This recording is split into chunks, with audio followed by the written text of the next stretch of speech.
Paz seja convosco. Amém. Amém. Corações à volta. Nosso coração está em Deus. Louvamos a Deus por mais esse tempo na presença do Senhor. Cheguei ontem às 19 horas lá do Maranhão. Estive lá ministrando para uma igreja batista lá. Me convidou para levar uma palavra. E há uma saudação deles para vocês. Que Deus possa estar abençoando a todos.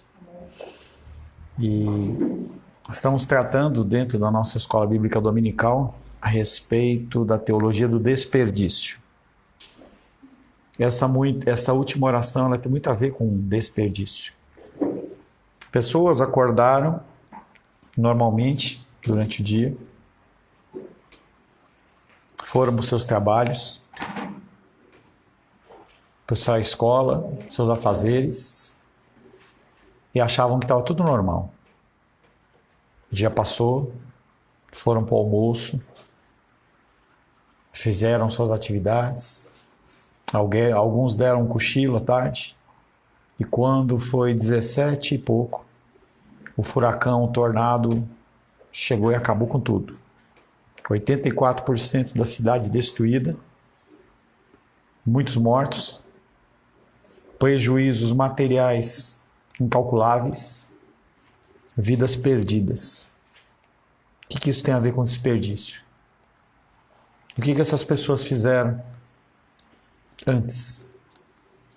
Será que agora as coisas urgentes elas realmente têm valor? Será que o desespero de trabalhar, de correr e fazer, valeu a pena? Uma cidade destruída, vidas perdidas, pessoas traumatizadas. Eu vi um vídeo de uma pessoa que estava dentro de uma colheitadeira, daquelas máquinas enormes, pesam toneladas, em que o furacão, o tornado lá não tem força para jogar para cima. E aquele homem dentro daquela cabine fechada, aquele vento passando, ele desesperado. Eu duvido que ali ele estava pensando no boleto que ia vencer. Ele estava pensando na morte da bezerra, mas talvez estivesse pensando nos entes queridos. Será que a minha esposa, meu filho estão bem? Será que eu vou sair dessa? Talvez se ele não fosse um cristão, talvez ele tivesse questionado a vida após a morte. Desperdício tem a ver com isso. Você só percebe o desperdício depois que ele acontece. Depois que o desperdício foi, você fica triste, você monta alguma forma para você não cair de novo naquela situação, e é a decisão mais sábia. Mas a grande maioria acha que nunca mais vai acontecer e continua vivendo a mesma coisa. Teologia do desperdício. Estamos vendo dentro desse tema o desperdício e a glória de Deus. Finalizamos na semana passada falando a respeito do ministério pastoral. Comentei já com vocês que meu pai em especial tinha outros planos para mim. Já comentei com vocês algumas vezes de habilidades, de cursos que eu fiz e que poderia estar ganhando recursos muito acima do que eu ganho. E quando a gente vê a realidade do ministério pastoral, a gente estava lá em Maranhão, e o pastor daquela igreja humilde tinha lá o seu Renaultzinho Sandero, velhinho, para-choque soltando, o banco dele, em que ele nos transportava, era metade do banco que estava encapado, outra metade estava no arame lá. Um homem profissional, um funileiro não, um serralheiro. E aquele homem vivia uma condição muito simples. Para as pessoas que estão de fora, aquilo é um desperdício. Falamos também a respeito da pesquisa que foi feita a respeito das pessoas que trabalham como pastores tempo integral. E tudo que eu falo não é porque eu estou choramingando, nada disso não. Mas 90% das pessoas trabalham 46 horas por semana, e foi aquela máxima que eu trouxe para vocês semana passada à noite, em que a pessoa liga para minha casa e fala: pastor, não atendeu porque ele está dormindo, ele está descansando. A figura pastoral, ela muitas vezes não é nem levada a sério, porque ela acha que a pessoa está ali porque ela não tem uma outra ocupação. Sempre se pensa muitas vezes a respeito dos cristãos dentro dessa vertente. O cara vai para a igreja porque ele não tem o que fazer, ele não tem dinheiro, ele é pobre. Até a década de 70 era assim. Você ir para a igreja era uma falta de opção. Havia um ditado popular que dizia que a religião é o ópio, a droga do povo, que não tem dinheiro. E a gente pensa, e as pessoas pensam, isso tudo é um desperdício. É inútil pensar em um pastorado se a ambição não é motivada pelo desejo de glorificar a Deus acima de tudo. Da mesma maneira que eu estava lá no Maranhão, o pastor estava em reforma, a casa dele lá, ele me colocou no hotel lá, fiquei lá com uma caminha legal, um ar-condicionado e tal, me levava para comer. O meu outro amigo, ele está lá em Angola, na África, e ele falava da miséria daquela região, pessoas morrendo de fome. E eu brincava com ele, a gente sempre brinca assim, né? Eu falei: como é que está o turismo, né? Já tirou muita foto com o elefante, com o hipopótamo? E aí ele falou: ei, Paulo, sabe de nada. Aqui o negócio é difícil. Aqui o negócio é difícil. Eu falei: pô, mas quem que pagou essa passagem, né? Quanto custou? Porque uma passagem dessa deve custar uns 6, 7 mil reais. Ele falou: pois é, a passagem custou mais de 6 mil reais. E eu consegui algumas doações, as pessoas acabaram financiando para que eu viesse para cá, mas o pessoal é muito humilde. Eu tenho um lugar para ficar, um lugar para comer. Uma pessoa, esse rapaz, ele era um diretor do Itaú, ganhava muito bem. Ele abandona para ir para o ministério, tempo integral. Não há como você ser pastor se não for para glorificar Deus. Pastor, mas o que isso tem a ver comigo? Eu não sou pastor. Homens são pastores. Essa condição da mortificação da carne, ela é uma necessidade, é uma exigência dentro do ministério pastoral, inclusive dentro do lar, em que você fica buscando, muitas vezes, uma compensação pelo que você faz, e não há compensação. E aí eu lembro daquela, lá nos carros da polícia dos Estados Unidos, estava lá: servir e proteger. Essa é a função. Não adianta você querer algo em troca, porque não vai haver algo em troca. Não vai haver. Se você não ama Jesus, logo descobrirá que ser pastor, líder da sua casa, não é realmente um cargo muito bom. Será desgastado, com estressante trabalho, pouca apreciação. Mas se ama Jesus, você descobrirá que é o melhor cargo, o melhor emprego do mundo. É por isso que casamentos que não são alicerçados na palavra de Deus, eles sofrem, eles gemem. Quem ama Jesus quer glorificá-lo com todas as suas energias. Mas e se não há energias? Não é a teoria sem a prática que está em pauta quando se pensa em glorificar a Deus. No caso dos coríntios, que enfrentaram a difícil questão de comer ou não carne oferecida aos ídolos, depois vendida no mercado. O apóstolo Paulo comenta que participar de uma reunião, uma refeição como essa, em que foi colocado na mesa o frango da macumba, com ações de graças, não há problema nenhum. 1 Coríntios, capítulo 10, verso 30. Oi, Frazinho. Tira a foto da palavra.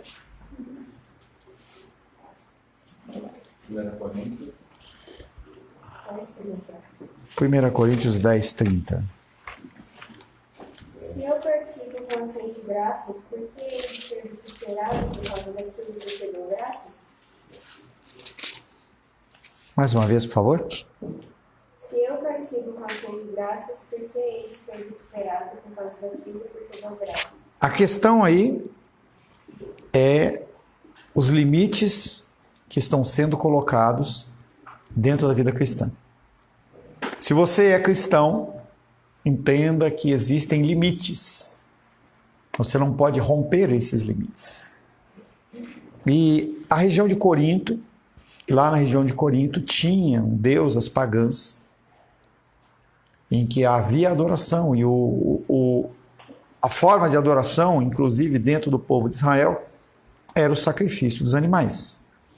Então, quando você vê aqueles filmes vikings em que eles matavam os animais, aquilo sempre foi o entendimento de você conseguir fazer uma aliança ou você se ligar à divindade que você crê através do sacrifício de sangue.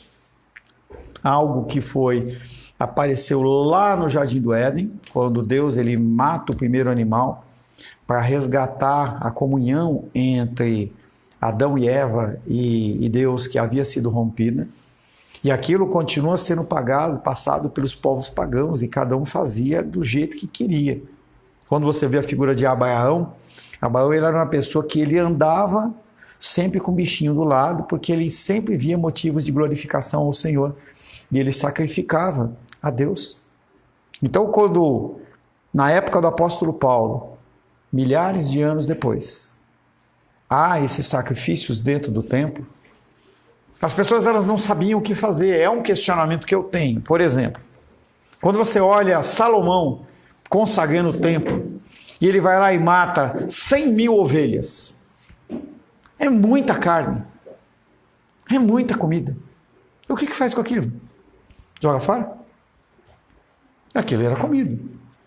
O churrasco ali devia ser o tempo inteiro, todo o tempo. Todo dia. Dia e noite. 100.000 bois. Isso não era uma coisa que acontecia um dia assim, não, acontecia sempre. Um dia eu perguntei para o pastor Ayrton, e ele falou, provavelmente eles dividiam a carne. Alguma coisa acontecia. Os sacerdotes não conseguiam comer tudo aquilo. Era muita carne. E quando chega na época dos Coríntios, continuava tendo sacrifício no templo, mas já era uma época de perseguição, já havia a destruição do templo, ou estava prestes a, mas nos templos pagãos continuava tendo aquele sacrifício. E aí, aqueles homens pegavam a parte deles para comer, e aí eles não iam dar para o povo, eles iam vender para o povo. E colocavam no mercado lá. E no mercado, eles vendiam a carne. E as pessoas, elas compravam a carne para comer. Só que algumas pessoas daquele grupo se convertiam. E aí, pode comer a carne sacrificada aos ídolos ou não pode comer a carne sacrificada aos ídolos? E o apóstolo Paulo fala nesse texto que a Luísa diz que com ação de graças tudo é santificado. Mas tem uma exceção. Quando você tem uma pessoa que ela não é comum da sua fé, e ela está vendo que a comida é sacrificada aos ídolos, e ela se sente entristecida, magoada na sua fé, fragilizada na sua crença a Deus, naquele momento aquilo passa a ser pecado. 1 Coríntios, capítulo 10, verso, deixa eu ver se é o 31, só um minuto.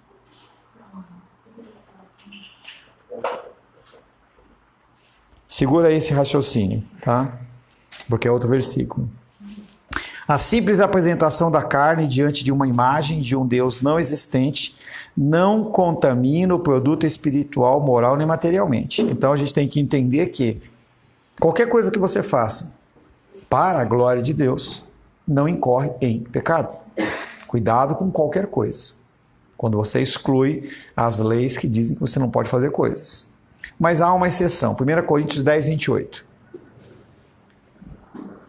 Porém, se alguém vos disser, isto é coisa sacrificada a ídolo, não comais, por causa daquele que nos advertiu e por causa da consciência. É por causa do pecado? Não. É por causa você prestar atenção em relação ao coração do próximo. Quando você trabalha com o ensino, como eu trabalho, você tem que tomar muito cuidado com a audiência de quem está te ouvindo. As pessoas que estão conosco, exceto a Natália que está chegando, vocês já entendem a dinâmica do que eu falo e como eu falo. Mas eu não posso falar na mesma linguagem nessa igreja que eu fui lá para o Maranhão. Porque se eu falar, a pessoa não entende, você mata a pessoa. Apesar de ser a verdade, a pessoa não está pronta ou preparada para aquilo. E aí o que acontece é que a pessoa tem que ser preparada no seu coração para que ela seja trabalhada. E isso também é uma função pastoral dentro das nossas casas, em que nós temos que instruir e nós estamos construindo até que a pessoa ela consiga atingir um nível de maturidade para entender aquilo que está sendo falado, porque o problema nunca está no receptor. O problema sempre é a responsabilidade daquele que está falando. O que a pessoa ouve tem que ser a minha preocupação. Por isso que o apóstolo Paulo, ele orava. E os líderes, eles oram que o Espírito ele traga o entendimento para a pessoa daquilo que está sendo falado. Por fim, a glória de Deus não se espelha em circunstâncias em que a consciência de um irmão é ferida, e sim porque essa ação não glorifica a Deus. O foco sempre é a figura de Deus. 1 Coríntios 10, 31. Não. Rayane ou Felipe? Helena. Vem aqui, Helena. Vamos ler.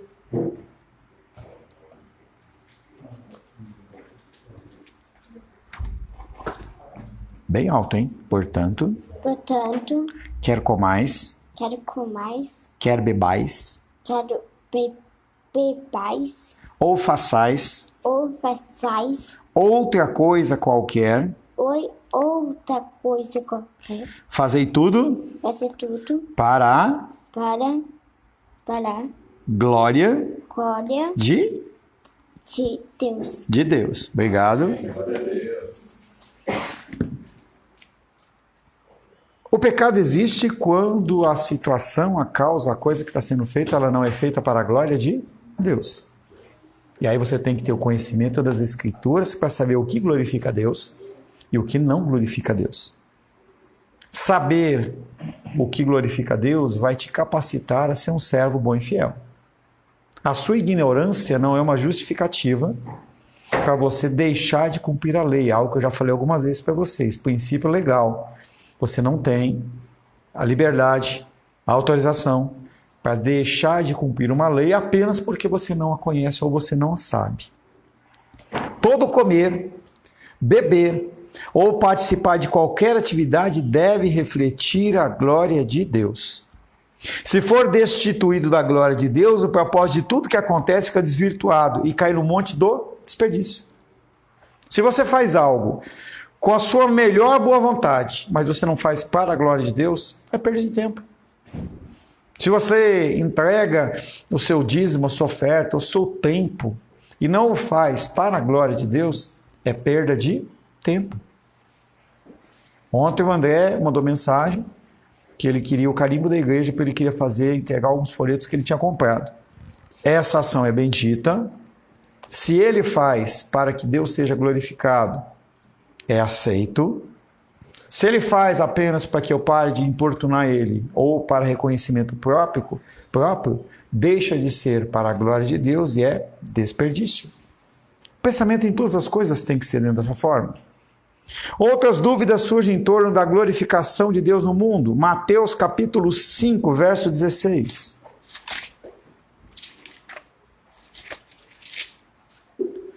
Mateus capítulo 5, verso 16.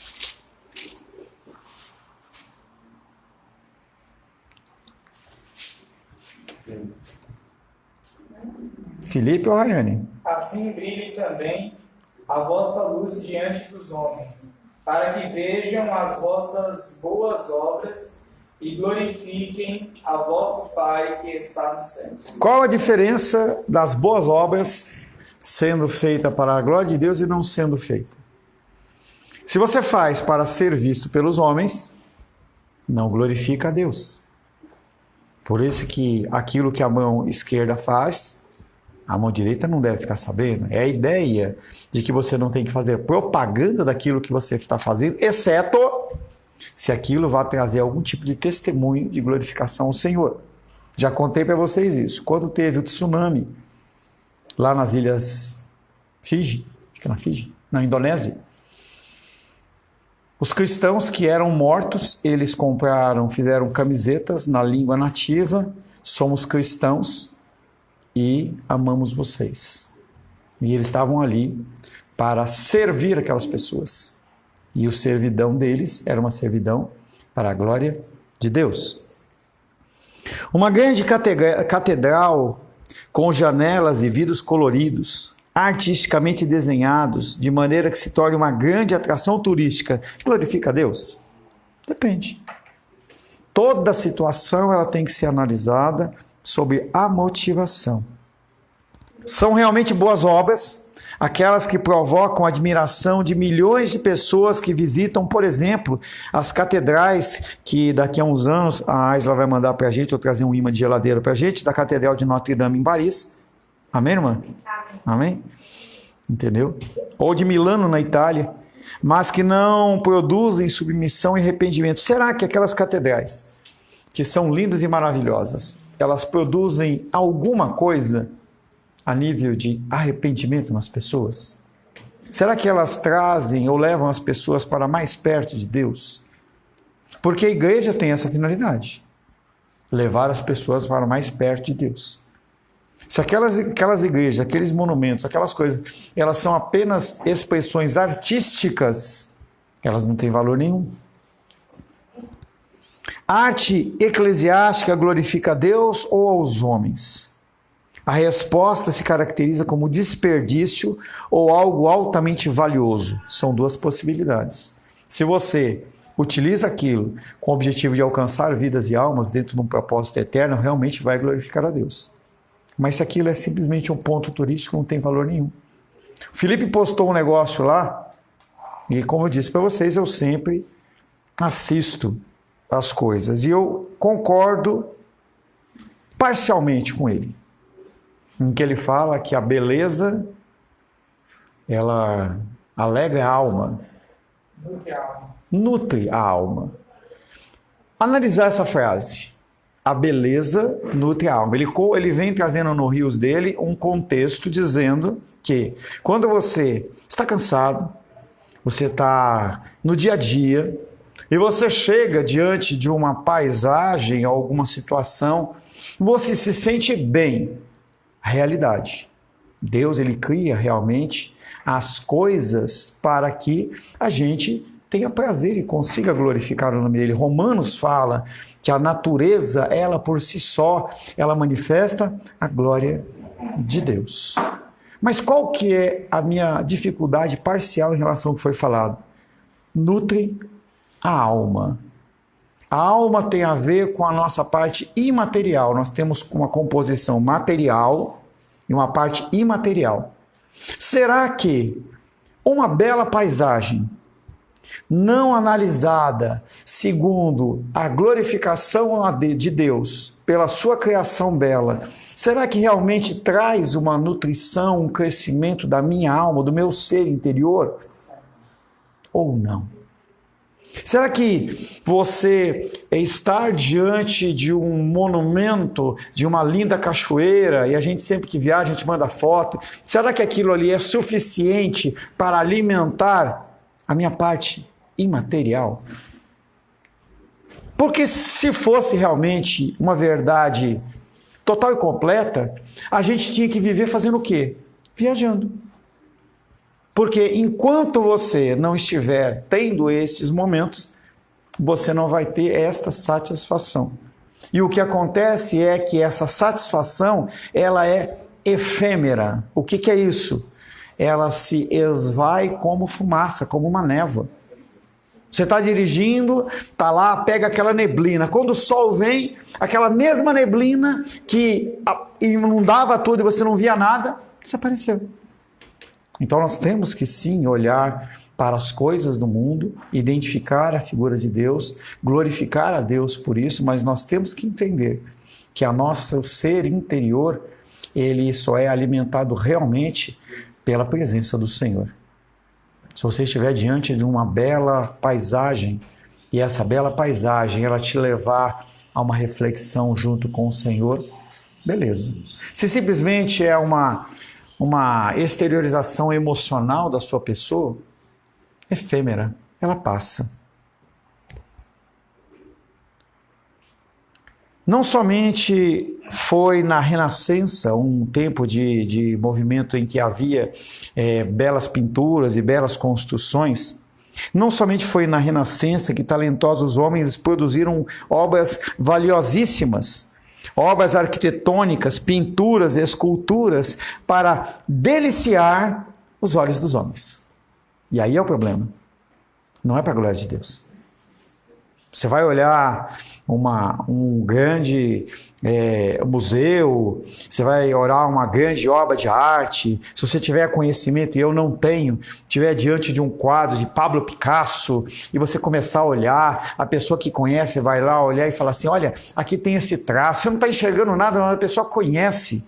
Tanto que quando nós vamos fazer visitas em museus, alguma coisa assim, sempre a Rô vai lá e procura ver se a gente consegue uma visita guiada, porque a pessoa vai mostrar algo do que você não está vendo.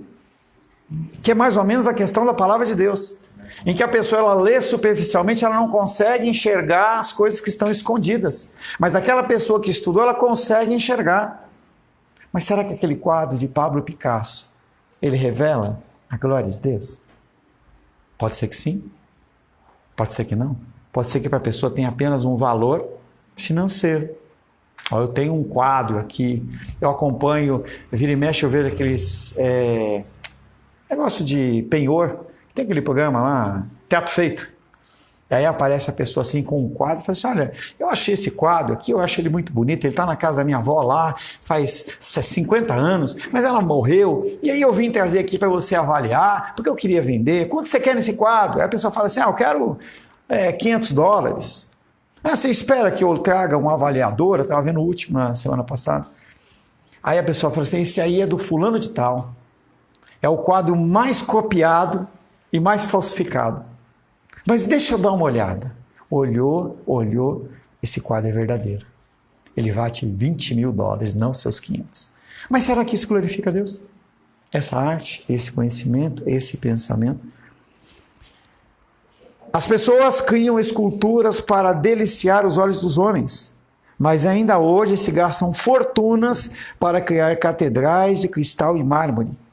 Seria para glorificar a Deus ou para impressionar homens? Igrejas que crescem e que a pessoa ela constrói aquela igreja monumental. A gente tem uma igreja ali vindo para cá, da Assembleia de Deus, uma grandona. Ela era uma pequenininha, agora ela está ganhando um caixote enorme. Será que aquele dinheiro que foi gasto lá foi para realmente glorificar a Deus? Ou para a pessoa falar assim, como lá na Torre de Babel, eu construí algo para que o nosso nome seja conhecido? A gente tem que tomar um cuidado muito grande, porque a nossa vida ela é cheia de situações como essa. O meu negócio é para a glória de Deus ou é para a minha exaltação? É para o meu legado? Será que a Verano Flores ela existe para quando daqui a 20, 30, 40, 50 anos as pessoas olharem e falam assim, nossa, que demais esse negócio? Será que vai glorificar Felipe e Rayane? Que agora ela aboliu, eu ainda vou achar alguma coisa para falar, né? Não vi mais o Oi Gente, mas daqui a pouco ela vai, não tem problema, essa semana você apareceu pra caramba. Oxe, lá, com buquê, com não sei o quê, eu vi pra caramba. Verdade. Pois é. O Espírito Santo ele foi enviado com o propósito singular de glorificar o nome do Senhor Jesus. O Senhor Jesus, ele veio ao mundo exclusivamente para glorificar o nome do Pai. João capítulo 16, verso 14.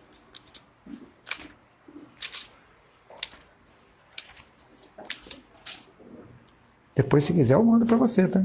É bom. Esqueci de pedir. João 16, 14.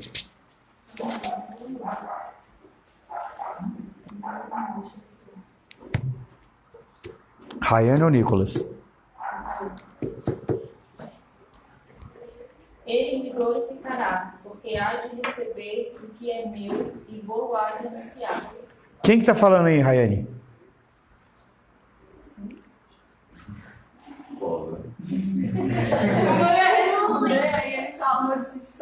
Raiane, quem que está falando? Ele me glorificará. Jesus está falando que quem vai glorificar ele? Pai. Ele me glorificará.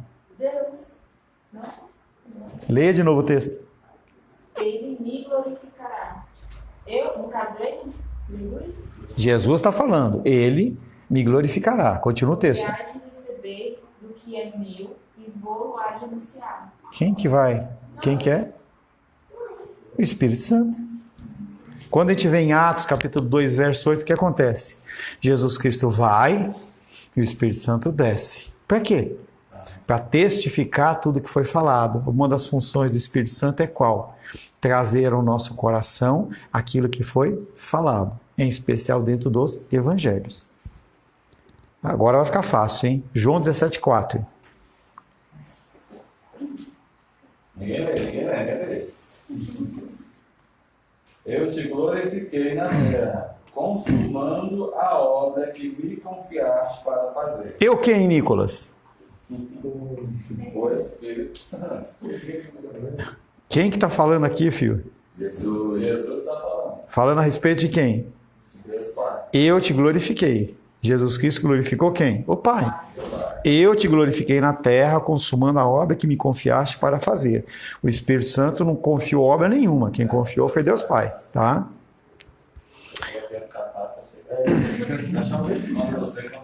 Aqueles que pertencem ao corpo de Cristo, pela graça do novo nascimento no Espírito, devem então priorizar a glorificação de quem?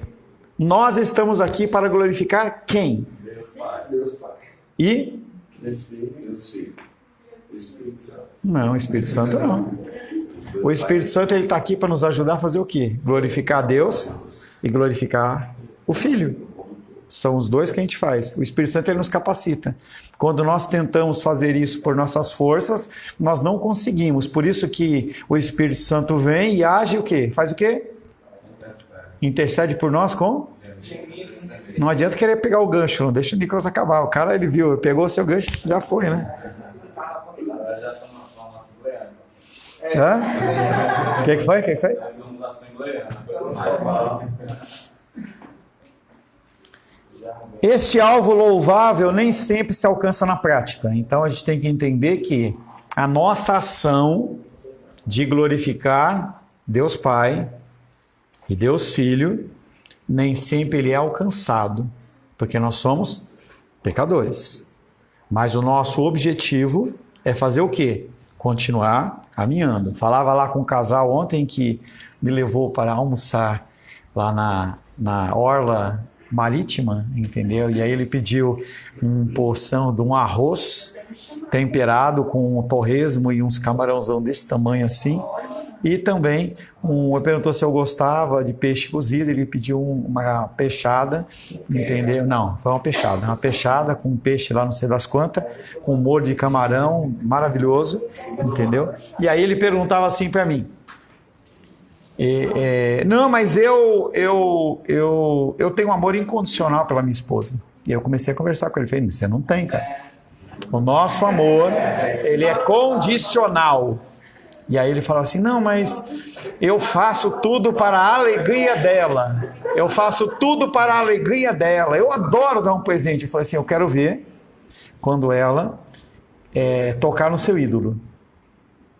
Aí você vai gritar, não, pastor, não tem. Eu falei para ele assim, entenda que você, em 100% das vezes, sempre faz buscando algo em troca. Pastor, então quer dizer que se eu não consigo atingir essa excelência, eu estou perdendo meu tempo? Eu falei, não, você tem que continuar caminhando. Continue caminhando, você nunca vai atingir. E ele viu aquela condição de eu nunca ser perfeito como um limitador dele continuar fazendo. Já que não é para ser perfeito, vou largar.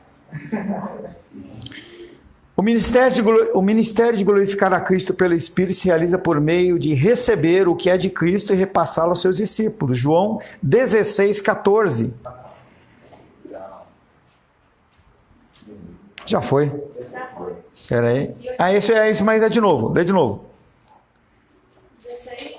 14. E ele me glorificará, porque há de receber do que é meu, e vou-lo anunciar. E aí o outro entendimento também desse versículo.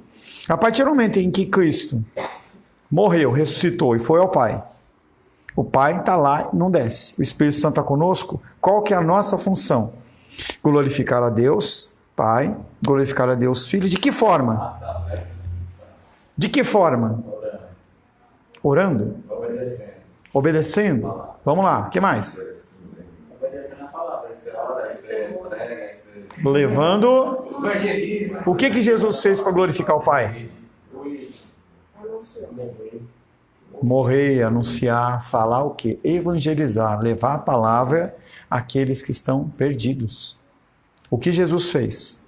Ele pregava a palavra do Pai. Ele veio para glorificar o Pai através do cumprimento das Escrituras. O que nós somos chamados a fazer? Glorificar o nosso mensageiro, que é Jesus, que veio chamado por Deus Pai, e nós vamos levar essa mensagem às pessoas que estão perdidas. Mas este alvo louvável nem sempre se alcança na prática. O desperdício dos ensinamentos nos cultos e nas escolas dominicais tem várias explicações. Tudo que você ouve, você aproveita? Qual que é a porcentagem de conhecimento dentro da igreja, diante do Senhor, que você aproveita? 10%? 20%, 30%, 40%? Porque se você ouve e não coloca na prática, tem duas possibilidades. Primeira, aquilo que foi falado não é de Deus. Eu analisei, não vi aquilo como bendito. Tá tudo bem aí, Daniel? Tá dormindo? O que é? Tá com dor de barriga? Tá com cólica? Então senta direito, cara. Ou aquilo que foi ouvido não é de Deus, porque o apóstolo Paulo fala, retém apenas o que é bom. Ou então você está sendo rebelde deliberadamente. Eu não vou fazer. Porque se o ensinamento é dado e você não o utiliza, as duas opções é essa. E aí a minha pergunta para você é, o que você tem feito com o ensinamento e o conhecimento que você tem recebido? Estava lá no Maranhão e eu finalizei exatamente com esse contexto, falando, o que você vai fazer com isso? Ficamos 3 dias... Nos divertimos, conta uma piada, dá uma risada, fala um negócio. E aí? Agora você vai para casa, você vai fazer o quê? Amém, queridos? Senhor, te louvamos, adoramos e bendizemos por este primeiro período. Pedimos que o Senhor nos abençoe e nos conceda graça e amor. Oramos em nome de Jesus. Amém. Graças ao nosso bom, querido e amado Deus.